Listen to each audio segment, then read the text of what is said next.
Boa noite, sejam bem-vindos. Aqui quem fala é Carla Amaral Barros, eu sou psicóloga, idealizadora do Projeto Sakura. Hoje nós vamos falar sobre educação de filhos no Japão. E esse é um dos primeiros assuntos que eu comecei a desenvolver aqui, comecei a fazer palestras, orientações, desde quando eu cheguei no Japão, há 7 anos atrás. É um assunto inesgotável, porque quando nós falamos de educação de filhos, a gente fala da evolução do mundo, a gente fala das mudanças que ocorrem nas famílias, na cultura que a gente está inserido, nas nossas etapas de vida. Então, por mais que eu possa falar sobre vários aspectos de educação de filhos, a gente sempre vai estar podendo contribuir, a gente sempre vai estar podendo trazer mais experiência, trazer mais informações e principalmente ouvir de vocês dúvidas, depoimentos, comentários, enfim, troca de informação principalmente. Olá, tudo bem? Rose, Kátia, Márcia, sejam todas bem-vindas, todos bem-vindos, porque tem homens aí chegando, que eu tô vendo. Pessoal, vamos compartilhar a live então, lembrando que é uma parceria do Portal Me com o Projeto Sakura. A cada 15 dias nós estamos aqui, nas quintas-feiras, 8h30 da noite. Hoje vamos falar sobre educação de filhos no Japão. Eu vou abordar algumas questões mais genéricas, mais abrangentes, e à medida que vocês vão perguntando, eu posso estar passando também algumas orientações mais específicas dentro da realidade que vocês possuem na família de vocês, diante dos filhos de vocês, tá bem? Bom, então é isso, vamos lá, convidem outros amigos, compartilhem a live. Eu vou dizer para vocês que nós, do Projeto Sakura, esse é o 6º ano que nós realizamos um ciclo de palestras sobre educação de filhos. Este ano nós vamos estar em 5 províncias. Nós sempre contamos com o apoio também do Portal Me, de várias empresas que possibilitam que a gente leve essas informações gratuitamente para a nossa comunidade. Ok? Nós vamos começar dia 14 em Toyota, 14 de outubro. Quem é aí da região de Aichi, Nishio, Nagoya, Toyohashi, Toyokawa, Anjo, Kariya, Toyota, Okazaki, tem muitas outras cidades ali por perto, Komaki. Vamos lá em Toyota, no dia 14 de outubro, às 2h30 da tarde, no Centro Comunitário do Home Dante, ok? É legal fazer a inscrição antes. Depois disso, eu vou estar em outras províncias. Vamos estar dia 27 de outubro na Unip, em Hamamatsu, a 1h da tarde, é um sábado. Dia 4 de novembro, lá em Suzuka, em Mie. Depois eu vou colocar aqui nos comentários todas as informações e o Portal Me vai estar divulgando também. Na nossa página vocês encontram todas as informações que eu estou passando aqui. No dia 4, em Suzuka, Mie-ken, no Espaço Beleza e Estilo, é um domingo, 10 horas da manhã. Dia 10, em Oizumi, Guma, 7 horas da noite, na Sanshin. E dia 17 de novembro, nós encerramos o nosso ciclo em Josu, Ibaraki, num centro comunitário, ok? Então, tem para todo mundo. Sim, Cristina, vou para Suzuka, vai na palestra e chega em mim e conversa que você estava aqui na live e tal, ok? Eu espero vocês, é um trabalho, na verdade, que a gente faz aí. A cada ano a gente consegue ampliar um pouco mais. Esse ano a gente está chegando nas províncias de Shizuoka e Mie, que nós estamos indo pela primeira vez. Estou muito, muito satisfeita, sempre com a receptividade, com a confiança, com o apoio, principalmente da comunidade e das empresas que fazem com que isso seja possível, podendo dar um apoio financeiro para a gente poder custear todo esse trabalho aí para vocês, ok? Nessas palestras nós falamos sobre educação de filhos. Cada ano que passa eu abordo um assunto diferente dentro dessa temática maior. E por que é importante falar sobre educação de filhos e como tema da nossa live hoje, educação de filhos no Japão? Tem diferença?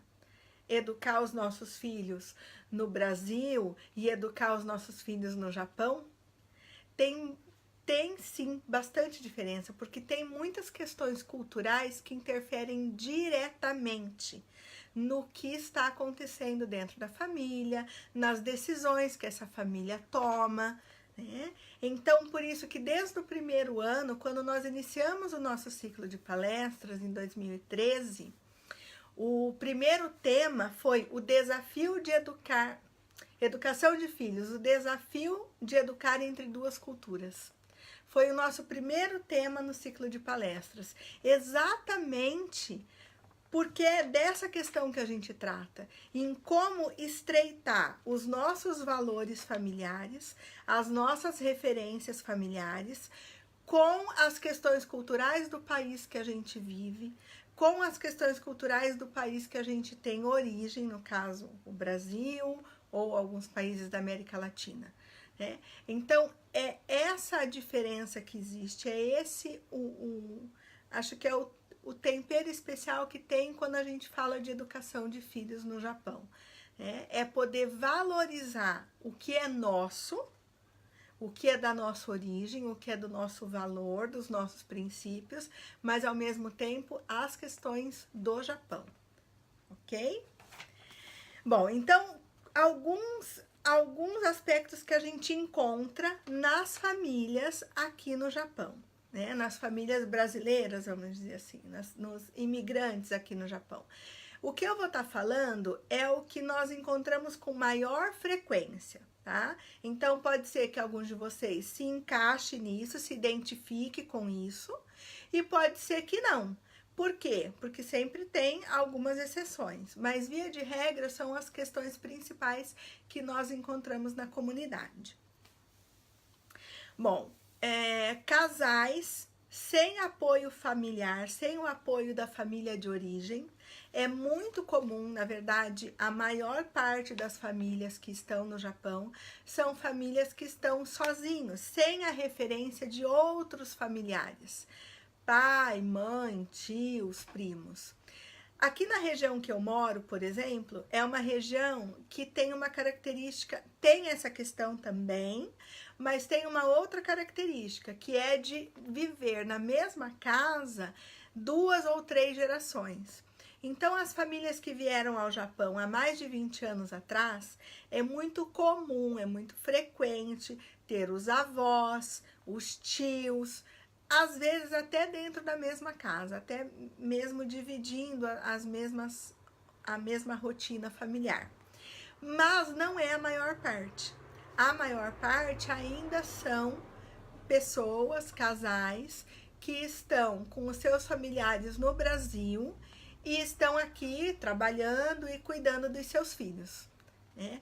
Isso traz uma questão bem específica de muitas vezes tornar essas famílias mais frágeis, mais inseguras por não saber exatamente a quem recorrer ou a como pedir ajuda, né? Tem uma outra questão que é o próprio desafio de absorver a cultura do Japão, de compreender como essa cultura se dá, como ela acontece, o próprio domínio do idioma também. Isso tudo gera uma insegurança muito grande, né? Então, é muito comum a gente acompanhar casos assim de questões de saúde, que existem dúvidas, né, de como proceder, questões escolares. Nós estamos realizando um trabalho com professores de escola japonesa e mesmo de escola brasileira, que nós já realizamos, e é muito frequente questões de adaptação cultural interferirem diretamente na rotina escolar da criança e da família. Então, são questões que uma orientação bem feita, uma informação dada de uma maneira adequada, vai fazer uma grande diferença na vida dessas pessoas. Por isso que a gente sempre se preocupa em estar passando informação em massa, né? Porque é preventivo. A orientação de qualidade, ela previne dificuldades, ela previne conflitos, ela previne possíveis problemas, digamos assim. Porque tem a possibilidade de trocar informações, de aprender com uma nova situação, com uma nova orientação, ok? O desafio de encontrar o equilíbrio entre essas duas culturas. Eu costumo dizer que são culturas muito diferentes, porém complementares, né? Porque o Japão e o Brasil acabam ficando muitas vezes em opostos, em extremos, mas um tem muito a aprender com o outro. Então, uma vez que nós optamos, independente de qual é o tempo que nós estamos morando nesse país, uma vez que nós fazemos essa opção de morar no Japão, nós também precisamos ter clareza, ter a consciência da importância de buscar essa adaptação. Nós não vamos nos tornar japoneses, nós não vamos abrir mão dos nossos valores, dos nossos princípios, dos costumes da nossa família, mas nós vamos sim precisar inserir também na nossa rotina familiar o que é importante nesse país que nós decidimos viver. E eu volto a falar, independente do tempo que a gente vive aqui, ok? A Ellen, eu não sei se tem mais alguém que escreveu antes, Ellen, acho que não. A Ellen, você tem razão, porque encontramos nas prefeituras Tsuyaku que nos dão informações muito vagas. Olha, Ellen, o que eu percebo aqui no Japão, eu viajo em diversas regiões e nós atendemos o Japão todo. Então, nós temos contato com diversas realidades e as prefeituras, elas têm uma estrutura básica, uma estrutura padrão, mas diferencia muito o tipo de serviço que é ofertado. Claro que isso também pode depender de quais são os profissionais que estão à frente desse tipo de serviços, né? Eu pessoalmente já tive experiência de receber informações precisas, informações detalhadas, mas eu sei que nem todas as prefeituras contam com esse tipo de serviço ou com esse tipo de preocupação, né? Mas hoje em dia nós temos várias formas de buscar informação também, né? Nós não estamos num Japão de 20, 25 anos atrás, né? A internet favorece muito em relação a isso. Tem alguns assuntos específicos falando de educação de filhos que nós do Projeto Sakura temos nos preocupado bastante em estar passando para a comunidade. Então, nós temos disponibilizado vários vídeos no nosso canal no YouTube, que vocês podem estar acessando. Esses vídeos trazem temas diversificados e muitos deles têm relação, sim, com a educação de filhos, com o convívio familiar.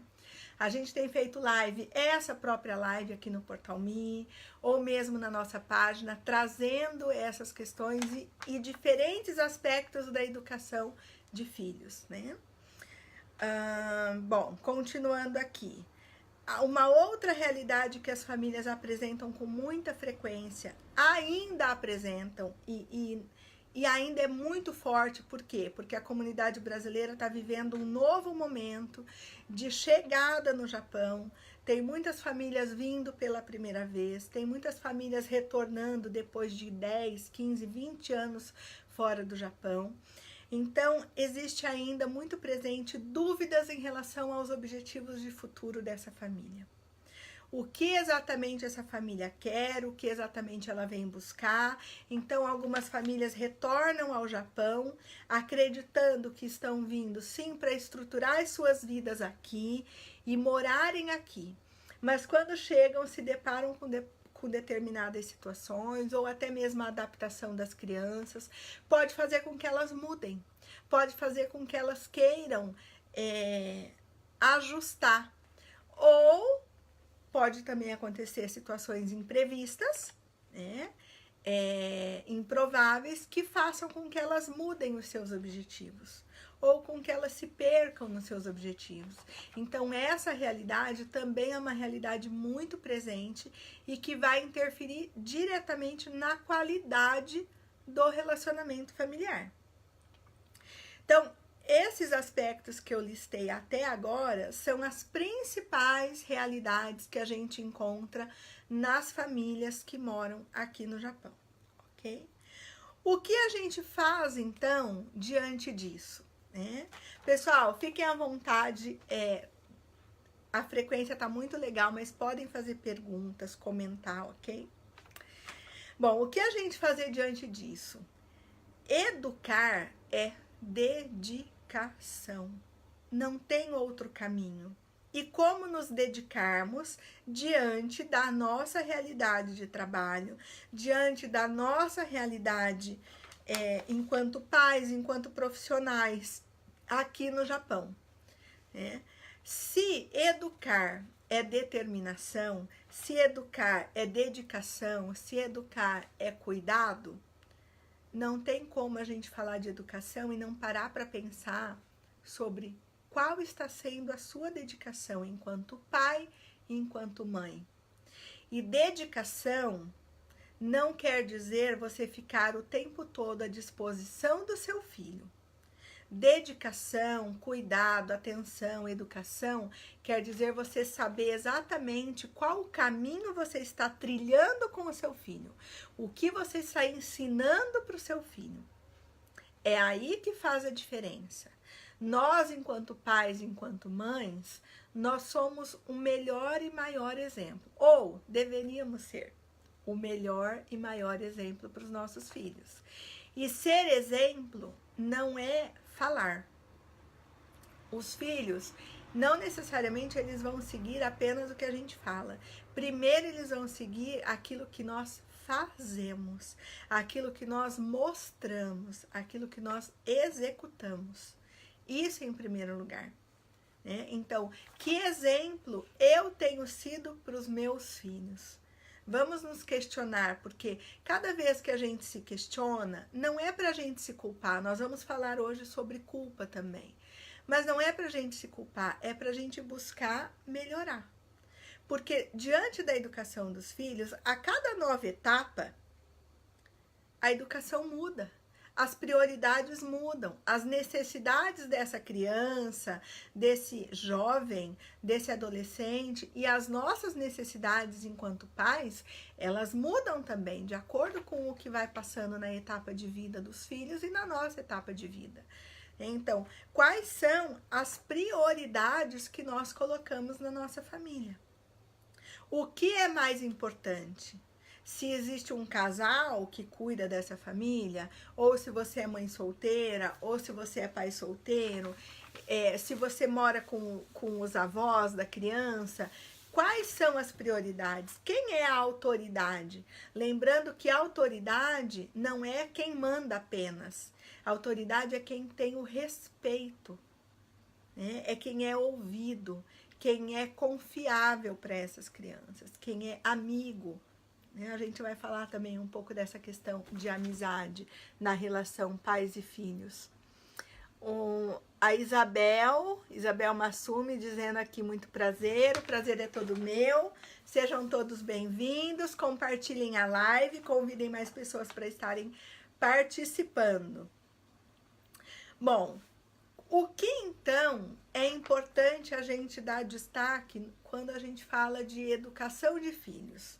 Ok? Eu tô vendo que a Kátia tá aqui, a Kátia sempre contribui muito com as nossas lives, fica à vontade, Kátia, para estar contribuindo.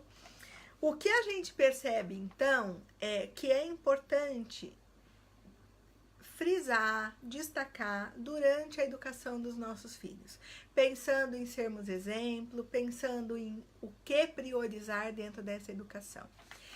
Desde quando é bebê, desde quando é pequeno, a questão da responsabilidade.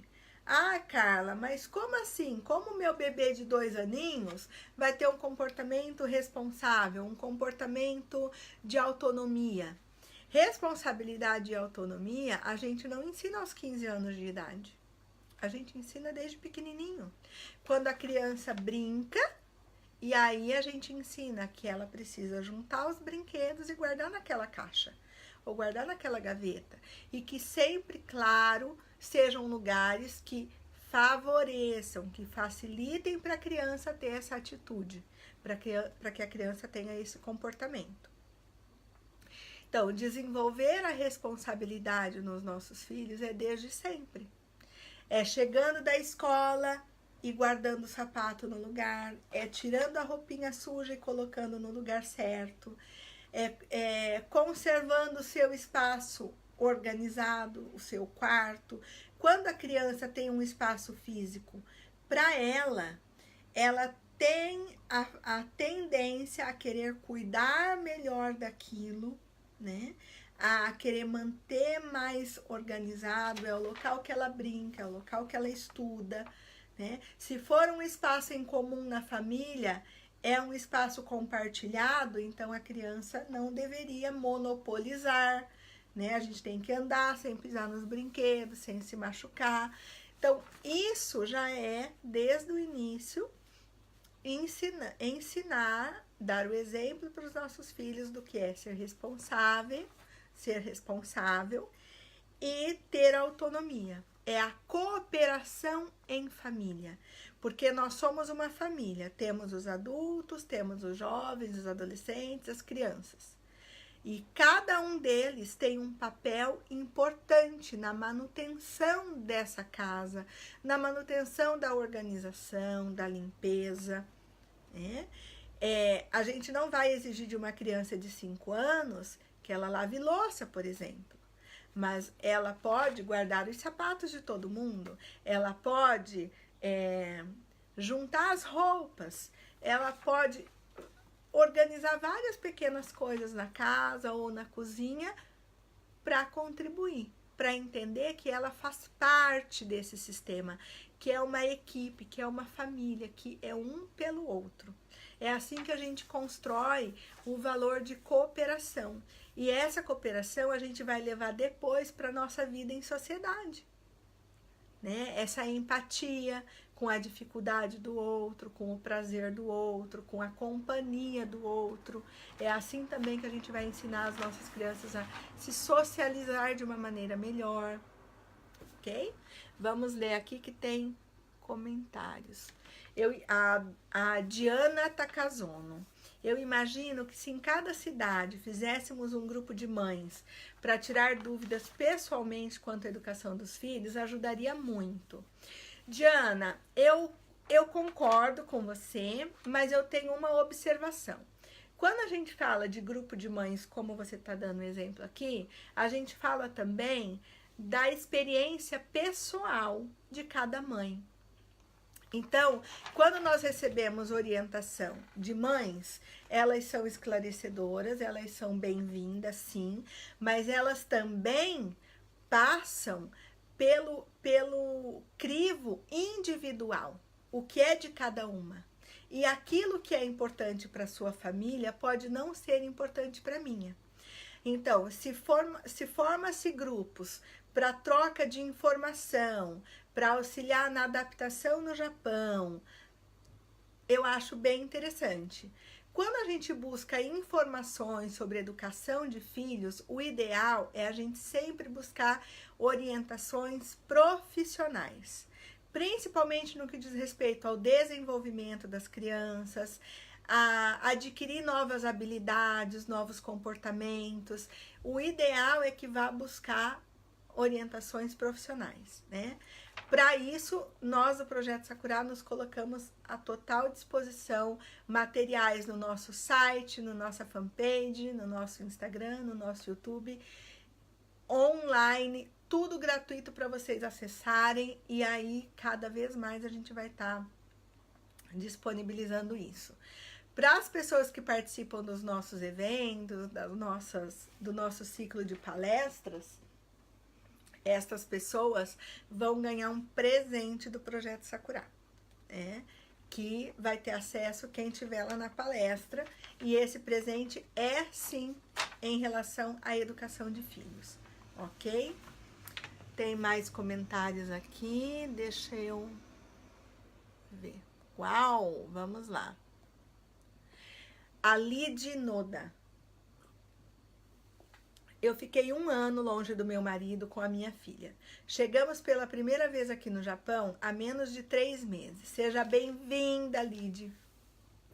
A escola japonesa que ela foi matriculada encaminhou para outra escola onde ela vai aprender o japonês. Fica a 5 quilômetros da nossa casa.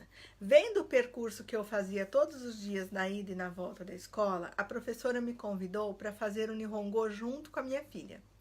Acontece que já estamos há 3 semanas estudando juntas. E quando ela vê que não está dando conta de fazer o que a professora pede, sai correndo atrás de mim. O fato é, estou com medo de estar prejudicando o aprendizado dela. Mas, por outro lado, não quero sair, porque estou aprendendo muito também. E tem também o fato do meu marido querer mandar ela de volta ao Brasil. Não quero isso. Como convencer uma pessoa meio cabeça dura que ela precisa do tempo dela para aprender. Maravilhoso o seu depoimento, obrigada, né? Lid, a questão é a seguinte, quando nós falamos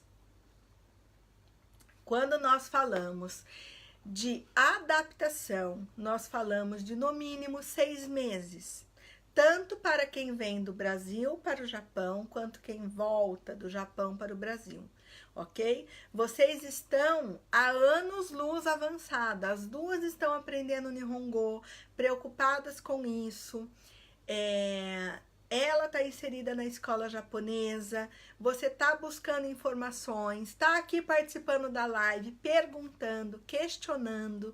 Então, acho que o primeiro a você pensar e de repente conversar com o seu marido, convida ele para assistir a live depois, ou conhecer os materiais que nós temos no Projeto Sakura.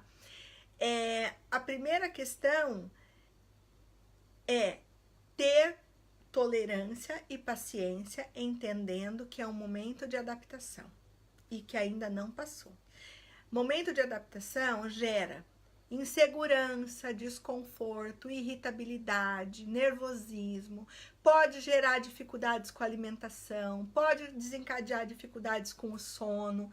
Tem vários sintomas que nós adultos ou os nossos filhos podem sim manifestar em função dessa adaptação, ok?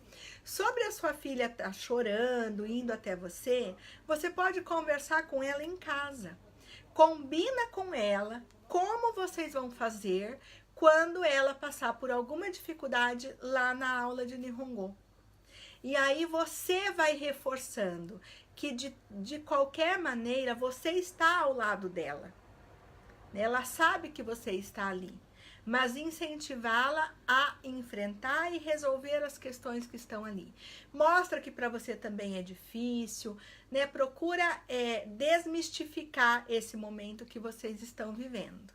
Eu espero ter podido ajudar, mas o que você precisar, o Projeto Sakura está à disposição, ok? Para quem quiser entrar em contato com o Projeto Sakura, se alguns de vocês puder colocar aqui nos comentários para mim, por gentileza, o nosso site www.projetosakura.com.br ou a nossa fanpage Projeto Sakura Psicologia no Japão, o nosso telefone 080 2111 5055, 080 2111 5055, ok? Tem mais pergunta aqui. A Kátia Shig, gostaria de saber se o Projeto Sakura tem apoio do Consulado do Brasil em Tóquio. Kátia, nós temos sim, nós temos o apoio dos 3 consulados no Japão e da Embaixada do Brasil no Japão. Se vocês entrarem lá no nosso site do Projeto Sakura, vocês vão poder verificar lá na parte de baixo as empresas que nos patrocinam, que nos apoiam e o apoio dos consulados de Tóquio, Nagoya, Hamamatsu e da Embaixada do Brasil no Japão. Esse apoio nos deixa muito, muito satisfeitos, porque é um reconhecimento do governo brasileiro como um todo, ao nosso trabalho. A nossa equipe possui credenciais para trabalhar no Japão e no Brasil, credenciais pro atendimento online, porque para um psicólogo realizar atendimento online é necessário ele ter um credenciamento específico no Brasil, independente de qual país ele mora, é um psicólogo formado no Brasil que atende brasileiros. Ok? Então, diante de toda a nossa preocupação com a ética, com a regulamentação profissional, com a capacitação dos nossos profissionais, hoje nós temos uma equipe de 6 psicólogos e 2 voluntárias. Então, diante de tudo isso, nós temos a honra de contar com o apoio dos consulados e da embaixada. Ok? Muito boa sua pergunta, obrigada. A Ellen Cristina Matsumoto. O momento de adaptação é maravilhoso entender isso para a gente não desanimar. Ellen, exatamente. Aí é a diferença do que eu falei de informação e orientação dada com qualidade e por um profissional que sabe do que está falando, né? Eu estou há 7 anos no Japão, me dedico exclusivamente à psicologia, ao trabalho com a comunidade, né? E toda a nossa equipe tem conhecimento, conhece a realidade no Japão e é acompanhada e supervisionada por mim diretamente. Então, esse tipo de informação, sabermos que a gente tem um tempo, que não é um tempo rápido para adaptação. Então, de repente, você se pega chorando, pega seu filho chorando, irritado, sem apetite. É importante entender, interpretar isso que está acontecendo com ele. Eu sempre digo que não existe melhor pessoa do que os pais para conhecerem os seus filhos. Então, quando a gente fica atento, nós passamos a perceber melhor aquele comportamento do nosso filho. Mas hoje, todo dia ele chega alegre, brincando, me dá um beijo. Hoje ele entrou direto, não quis comer, foi pro quarto. Vai lá ver o que tá acontecendo. Dá um tempinho para ele poder te contar, ok? A Lídia, obrigada. Deu uma luz para mim, sim. Desculpe o textão. Maravilhosa a sua participação. Muito bem-vinda. Todos bem-vindos. Ok? Então, vamos lá. A gente falou da responsabilidade, da autonomia. Vamos falar um pouco sobre a questão do lazer, da cooperação, da socialização e dos estímulos que a gente faz com as crianças. Uma das coisas que eu observo muito, não só eu, mas toda a nossa equipe de psicólogos, tem muitas famílias que têm os seus bebês e criam esses bebês em apartamentos pequenos, que boa parte de nós moram em lugares menores, e numa proteção, numa ânsia de impedir que qualquer coisa aconteça com essa criança, que acaba super protegendo. O que é superproteção? É quando nós fazemos pelos nossos filhos aquilo que eles mesmos têm capacidade de fazer. Resumindo, nós corremos o risco de incapacitar os nossos filhos. Então, quanto mais nós pudermos incentivar, estimular, mais nós vamos estar contribuindo para o desenvolvimento das crianças. Mais a gente vai estar contribuindo para que ele tenha, sim, um desenvolvimento saudável, ok? E a socialização? Muitas vezes a gente pergunta para os pais, quando os pais nos procuram: seu filho tem amigos? Ele brinca com outras crianças? Vocês têm vizinhos que têm crianças? Vocês têm amigos que têm crianças? Tem familiares que têm crianças? E boa parte das pessoas responde: não. O nosso filho tem convívio apenas conosco, com os adultos, né? Então, procure estimular a socialização dos seus filhos, não só com adultos, mas com outras crianças também. Inseri-los em atividades sociais, né? Esportes que são recomendadíssimos, maravilhosos. Leva a sua criança para experimentar o que ela gosta, o que ele gosta. Isso auxilia muito na saúde emocional da criança, no seu desenvolvimento.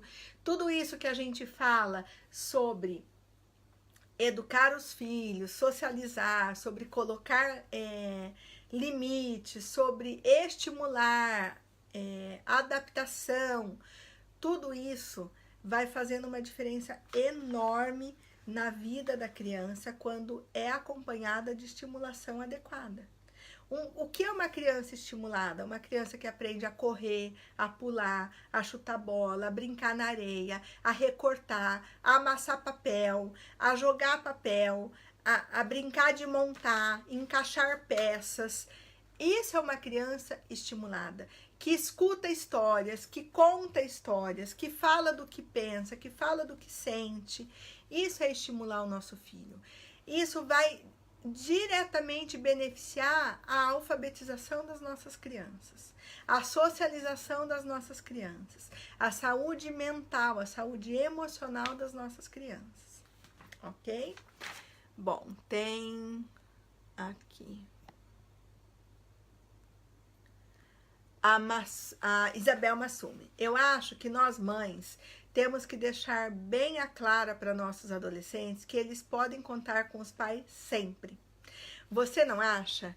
Eu acho também que temos que entender mais sobre o cotidiano japonês, o cotidiano escolar, etc., para compreender os nossos adolescentes e ter tempo para eles.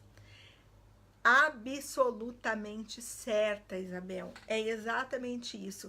Tudo isso que eu tô falando de filhos pequenos aqui para vocês, se a gente vai pensar nos nossos filhos adolescentes, se nós conseguimos estabelecer tudo isso com as nossas crianças, vai ser muito mais tranquilo conviver e educar o nosso adolescente, né? Eu tô vendo aí um monte de coraçãozinho e curtidas. E o caminho é esse mesmo. Começa desde sempre, para que quando chega na adolescência, não tenha tantos conflitos, não tenha tantos desencontros, principalmente dentro da família, né? O adolescente, ele busca uma identidade, ele busca uma autoafirmação. E se não encontra essa referência na família, vai buscar isso com amigos, com grupos de pares, né, de iguais, de outros adolescentes, e nem sempre vai encontrar referências positivas. William, eu vou ter que discordar de você, né? O William coloca aqui os materiais para educar: chinelo, cinta, mangueira, varinha de goiabeira, flexível porque não quebra. Olha, William, eu sinto muito o seu comentário, né? Lamento. Vou precisar discordar. A educação, ela não passa pela violência, né? Na verdade, quando a gente fala muitas vezes de adultos violentos, a gente fala de adultos que viveram esse tipo de experiência, né? Na sua vida familiar. Eu tenho experiência na minha família, né? De uma experiência bem próxima a mim, de crianças que apanharam muito, muito mesmo, e foram crianças que se tornaram adultos hoje com baixa autoestima, com baixa autoconfiança, com dificuldade de concentração, teve dificuldade de se manter na escola.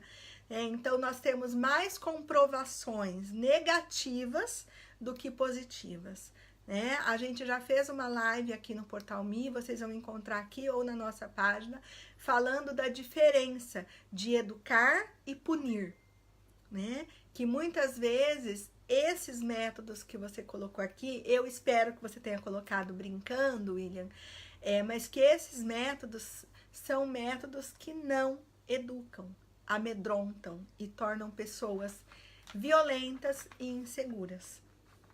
Existem diversas formas de educar, de ensinar, de monitorar, de mostrar a consequência dos atos indevidos que a criança tem, que não seja pela violência. Mas obrigada por ter escrito e por ter dado a oportunidade de eu dar essa explicação. A Isabel agradecendo aqui. Então vamos retomar aqui outros aspectos importantes na educação dos filhos.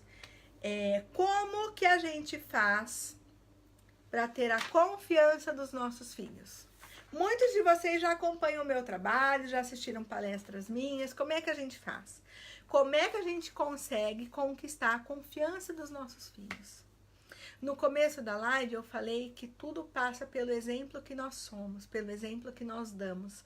Nós conquistamos a confiança dos nossos filhos sendo humildes, reconhecendo os nossos erros, pedindo desculpa quando necessário, acolhendo a dor do nosso filho, ouvindo algo que ele fez e que a gente não aprova e mesmo assim consegue ouvir até o final.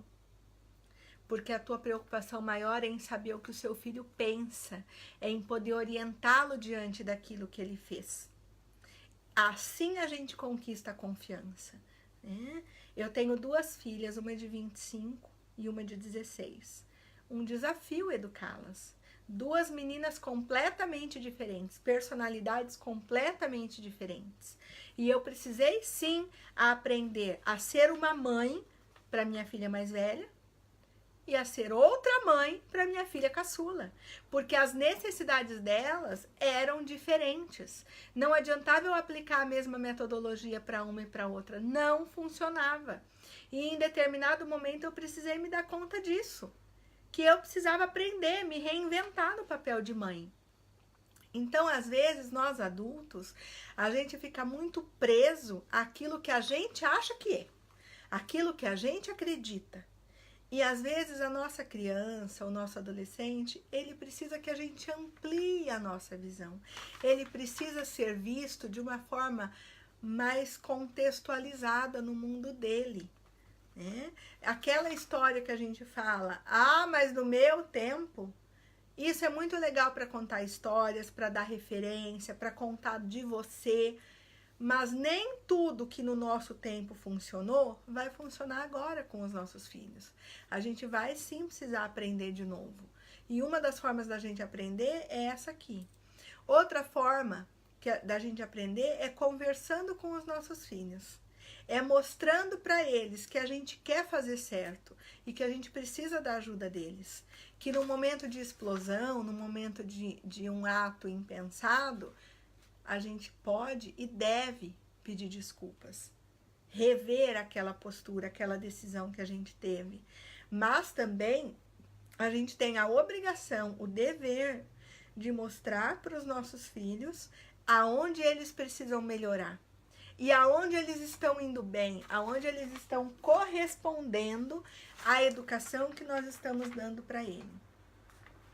Se nós somos pais que observamos as reações dos nossos filhos, que nos aproximamos dos nossos filhos, guardamos as nossas armas, as nossas defesas, e mesmo que a gente escute algo muito grave que o nosso filho fez, respira fundo e pense, eu preciso entender o que ele pensa disso, porque só quando a gente entende o que o nosso filho pensa daquilo, é que nós conseguimos nos aproximar dele, é que nós podemos pensar naquilo que a gente vai falar e o que vai fazer com que ele passe a confiar mais em você.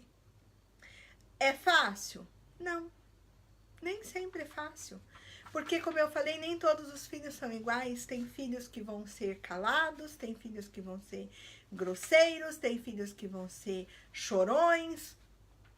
A gente não sabe, nem sempre a gente sabe a reação que o filho vai ter. Mas nós somos os pais desse filho. Nós somos as pessoas que precisam ter mais interesse no bem-estar dele. A Maria Cleide não concorda, ela não concorda comigo, que umas chineladas às vezes é bom. Olha, Maria, eu não vou dizer que tenha casos, pode sim ter casos, que um tapinha na bunda pode fazer uma diferença.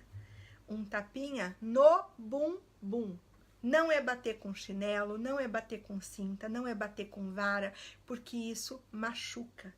Isso deixa marcas, né? Não é bater na perna, não é bater na cabeça, na mão, né? Então, eu não vou defender aqui a agressão, mas sim, em alguns momentos, quando é um tapinha no bumbum, alguma coisa parecida com isso, mas no bumbum, aí tudo bem. Só que mesmo assim tem várias outras formas de chegar a um resultado igual. A Cristina falando, né, de leve. A Isabel, eu tenho uma de 13 anos. Ela me falou que não queria ir mais para a escola. Você acha normal? Como mãe, devemos ir na escola conversar com o professor? Sim. Mas antes de conversar com o professor, procure extrair o máximo que a sua filha puder te contar sobre o que está acontecendo, ok? E aí vai sim na escola procurar saber, né, o que está acontecendo. Não é à toa que uma criança de 13 anos, que um adolescente de 13 anos, não quer mais ir para a escola, né? Não dá pra gente simplesmente achar que isso vai passar. Principalmente se você perceber que isso está sendo recorrente, que isso está voltando a acontecer, né? A Kátia Rino. Quando os pais participam ativamente da vida de seus filhos e se engajam, inclusive, se dediquem e se esforcem mais, eles se sentirão amados e apoiados. Com certeza, Kátia, é isso mesmo. Ok, vamos seguir aqui, porque o tempo passa muito rápido quando a gente tá na live, né? Regras familiares. Deixar bem claro quais são as regras da sua família. O que é permitido e o que não é permitido dentro da sua família. E por quê? Pode ser questionado? Pode. Pode não querer concordar? Pode, né? Porém, essa questão das regras é algo definido pelos adultos. As crianças podem participar? Elas podem participar. E vai ser utilizado o bom senso, o diálogo, a negociação em família. E se precisar vigorar a opinião dos pais, os pais vão esclarecer e explicar o porquê disso, né? Os valores e os princípios que a sua família tem. O que são valores? É aquilo que a gente não pode abrir mão. É aquilo que nós acreditamos, né? Quais são os valores que a sua família tem? Os valores, eles podem passar pela religião, pelo esporte, pelos hábitos familiares que nós temos, pelos costumes que a gente tem dentro da nossa casa, pela forma de se alimentar, de se cumprimentar, pela troca de afeto. Tudo isso vai estar, tudo isso diz respeito às nossas referências, os nossos valores, os nossos princípios, em questão de droga, de bebida, de crenças, de relacionamento interpessoal com outras pessoas, né? Desculpa, né? Relacionamento interpessoal é com outras pessoas. Desculpem. Enfim, é assim que a gente transmite os nossos valores e os nossos princípios para os nossos filhos. As crianças e os adolescentes que possuem princípios e valores bem definidos e bem alinhados com a sua família não vão se deixar influenciar por outros valores completamente diferentes. E aqui eu tô falando de uso de drogas, de uso de álcool, de envolvimento com ações ilícitas, ilegais. Eles não vão se deixar corromper diante desse tipo de situação. Então, a importância de nós transmitirmos os valores é primordial, essencial, ok? Vamos ver aqui a Cristina. Em casa, o problema é dormir cedo, principalmente quando eu faço aqui, tipo hoje. O pai em casa deixa a desejar, um de 11 e o outro de 17. Então, o ideal é que vocês estabeleçam, você e o seu marido, estabeleçam uma regra, uma norma, em que vocês dois vão entrar em acordo e vocês vão passar isso para o filho. Independente se é o pai ou a mãe que estão em casa, essa regra precisa valer, precisa funcionar. A Maria, eu levei algumas chineladas, nem por isso revoltei. Tenho 2 filhos de algumas chineladas na hora certa. Nem por isso são revoltados, muito pelo contrário, são trabalhadores e me agradecem a educação. Maria, O que eu estou falando não é de chineladas. Chinelo machuca, né? A força de um adulto bater numa criança com chinelo, se pegar na perna, né? Se pegar no braço, no joelho, pode machucar muito, tá? Isso é fato. Eu estou falando de correção exagerada.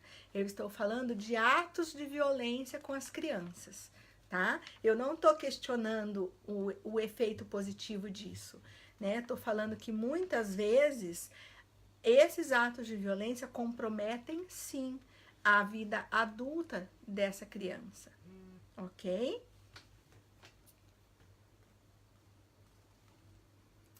O William colocando que é frescura, né? Os adolescentes se suicidando. Olha, William, quando a gente fala de sofrimento emocional e de suicídio, a gente nunca fala de frescura, a gente fala de doença, a gente fala de saúde, a gente fala de precisar procurar ajuda, porque nós estamos falando de alguém que tira a própria vida, né? O sofrimento, quem somos nós para julgar o sofrimento da outra pessoa? A intensidade desse sofrimento. Cada um é que sabe de si, né? Uma coisa eu posso dizer para você, eu tenho a felicidade de, como psicóloga e como coordenadora do Projeto Sakura, já ter colaborado para salvar muitas vidas mesmo, né? Então, mas você tem a oportunidade de rever, eu respeito a sua opinião, mas lamento. E procure mais informações lá na nossa página, nas nossas mídias sociais, ok? A Cristina, o meu filho mais velho fala, bater muda. Fala, bater muda o quê? Ah, tá. Entendi, Cristina. Que seu filho fala que vai bater, mas não muda em nada. Acho que é isso que você está querendo dizer, ok? Bem, uma questão que eu já falei hoje, mas que eu vou repetir para a gente caminhar para encerrar a nossa live, a questão da superproteção e da culpa. Um sentimento, um comportamento está relacionado com o outro, gente. Então, o que acontece? Muitas vezes, levados pela alta carga horária de trabalho, pela rotina, que ficamos pouco tempo com os filhos, muito cansaço, e isso acaba gerando culpa nos pais, e nós tentamos suprir essa culpa com presentes, com viagens, com cuidados excessivos. Então, eu levo e busco na escola, eu carrego a mochila do meu filho, eu arrumo o quarto dele, porque eu já não fico com ele, ainda o tempo que eu vou ficar brigando para ele arrumar o quarto, para ele arrumar as coisas, para ele limpar, enfim. A criança precisa sim ter autonomia, responsabilidades coerentes com a sua idade, se sentir participante da sua família, envolvida, cooperando, integrante desse sistema familiar, dessa equipe familiar, né? A superproteção traz muito prejuízo para a criança, porque quando a gente faz algo para alguém, a gente dá uma mensagem de que aquela pessoa não tem capacidade para fazer aquilo. Então, a ideia que os pais têm, eu sei que é o contrário disso. Eu também sou mãe. Eu também tenho culpa. Todos nós temos, somos humanos, né? Porém, essa questão da culpa, quando a gente consegue perceber que nós precisamos nos aproximar afetivamente e não suprir com presentes, nos aproximar afetivamente e não tomar as dores da criança, fazer tudo no lugar da criança, é um grande passo e vai ajudar imensamente os nossos filhos, ok? A Diana coloca que ótimo tema para se discutir, superproteção e culpa. Com certeza, Diana. Pessoal, eu quero convidar vocês no domingo, 9h30 da manhã, a gente vai estar fazendo uma live na página do Projeto Sakura sobre contação de histórias. Eu e a Edgenalda, do Projeto Janelas do Mundo, e eu do Projeto Sakura, vamos estar falando como trabalhar os personagens das histórias infantis com as nossas crianças. Então, eu espero vocês lá. Pessoal de Guma, tem alguém aqui da região de Guma, Saitama, Tóquio, Chiba? Nesse domingo, nós vamos estar com um grupo de pais no nosso escritório em Oizumi, às 4 horas da tarde. Grupo de pais e filhos. É uma atividade bem especial, programada para pais e filhos. Vai ter recreação, vai ter brincadeira, vai ser bem legal. 4 horas da tarde no domingo. Quem quiser mais informações, entre em contato com a gente pela nossa página, ok? Projeto Sakura Psicologia no Japão. Pessoal, eu acho que é isso. A Cristina colocando aqui, euzinha, preciso me controlar com a proteção. Que bom, Cristina, que você se deu conta disso. Boa sorte. Nós ficamos à disposição de vocês para qualquer esclarecimento. Para as famílias que quiserem agendar um horário de atendimento, a nossa primeira conversa é sem custo.